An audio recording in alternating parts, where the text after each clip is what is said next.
soalan ketiga aku, last tadi. Apa future planning kau untuk 10 tahun yang akan datang? Retire awal lah. Kau ada mindset macam tu? Aku, Nazir, Apa dia? retire awal. Kita orang dah retire lah bro.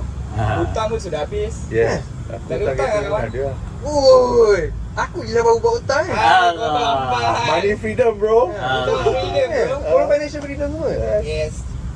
Gila mantap siut. Tapi tu lah biasa je lah hidup. Yelah Tak adalah tak- megah-megah. Tapi bukan bangun pagi dah tak kena fikir pasal Tak dia. ada. Hari ni tak kerja pun.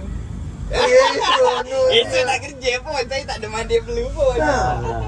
Seronok siap. Itu yang aku plan. Aku macam aku buat hutang ni, aku terlambat. Sebab aku kan buat bisnes sendiri dulu, aku tak buat hutang. Tu bila aku dah kerja, aku dah selesa sekarang. Aku ni sekarang dah comfort zone. Dulu aku bukan dah Kita comfort dah zone. comfort dulu dah. So aku sekarang baru dalam comfort zone. So Tapi masing-masing punya pendapat lah. Kau rasa kalau punya macam kau taste tengah lah. struggle, kau struggle lah. Faham. Tapi kalau kau selesa, kau bersyukur, Alhamdulillah cukup makan Dia lah. sebenarnya bersyukur lah paling Kan, kita patut bersyukur.